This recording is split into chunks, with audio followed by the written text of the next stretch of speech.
Happy Friday, guys. We're going to read The Chocolate Room today, which is chapter 15. The Chocolate Room. An important room, this, cried Mr. Wonka, taking a bunch of keys from his pocket and slipping one into the keyhole of the door. This is the nerve center of the whole factory, the heart of the whole business. And so beautiful. I insist upon my rooms being beautiful. I can't abide ugliness in factories. In we go, then. But do be careful, my dear children. Don't lose your heads. Don't get overexcited. Keep very calm. Mr. Wonka opened the door. 5 children and 9 grown-ups pushed their way in. And oh, what an amazing sight it was that now met their eyes. They were looking down upon a lovely valley. There were green meadows on either side of the valley, and along the bottom of it there flowed a great brown river. What is more, there was a tremendous waterfall halfway along the river, a steep cliff over which the water curled and rolled in a solid sheet, and then went crashing down into a boiling, churning whirlpool of froth and spray. Below the waterfall, and this was the most astonishing sight of all, a whole mass of enormous glass pipes were dangling down into the river from somewhere high up in the ceiling. They really were enormous, those pipes. There must have been a dozen of them at least, and they were sucking up the brownish, muddy water from the river and carrying it away to goodness knows where. And because they were made of glass, you could see the liquid flowing and bubbling along inside them, and above the noise of the waterfall you could hear the never-ending sucking sound of the pipes as they did their work. Graceful trees and bushes were growing along the river banks, weeping willows and alders and tall clumps of rhododendrons with their pink and red and mauve blossoms. In the meadows there were thousands of buttercups. There, cried Mr. Wonka, dancing up and down and pointing his gold-topped cane at the great brown river. It's all chocolate. Every drop of that river is hot, melted chocolate of the finest quality, the very finest quality. There's enough chocolate in there to fill every bathtub in the entire country. And all the swimming pools as well. Isn't it terrific? And just look at my pipes. They suck up the chocolate and carry it away to all the other rooms in the factory where it's needed. Thousands of gallons an hour, my dear children. Thousands and thousands of gallons.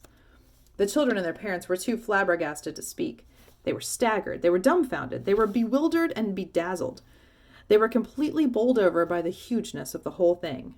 They simply stood and stared. The waterfall is most important, Mr. Wonka went on. It mixes the chocolate. It churns it up. It pounds it and beats it. It makes it light and frothy. No other factory in the world mixes its chocolate by waterfall. But it's the only way to do it properly. The only way. And do you like my trees? He cried, pointing with a stick. And my lovely bushes? Don't you think they look pretty? I told you I hated ugliness. And of course they are all eatable. All made of something different and delicious. And do you like my meadows? Do you like my grass and my buttercups? The grass you're standing on, my dear little ones, is made of a new kind of soft, minty sugar that I've just invented. I call it swudge. Try a blade. Please do. It's delectable.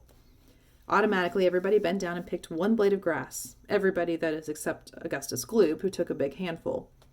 And Violet Beauregard, before tasting her blade of grass, took the piece of world record-breaking chewing gum out of her mouth and stuck it carefully behind her ear.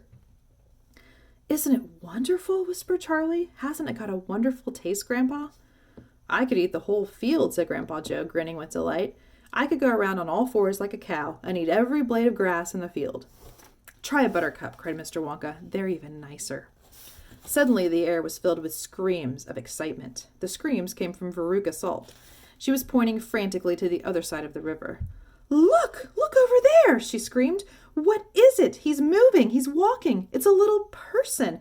It's a little man. Down there below the waterfall. Everybody stopped picking buttercups and stared across the river. She's right, Grandpa, cried Charlie. It is a little man. Can you see him? I see him, Charlie, said Grandpa Joe excitedly.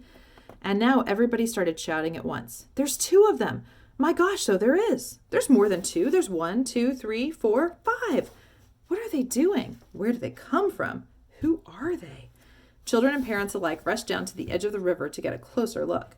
Aren't they fantastic? No higher than my knee. Look at their funny long hair. The tiny men, they were no larger than medium-sized dolls, had stopped what they were doing, and now they were staring back across the river at the visitors. One of them pointed toward the children, and then he whispered something to the other 4, and all 5 of them burst into peals of laughter. But they can't be real people, Charlie said. Of course they're real people, Mr. Wonka answered. They're Oompa Loompas. All right, guys. Chapter 16, we'll read next week about the Oompa Loompas. Have a good weekend. Bye.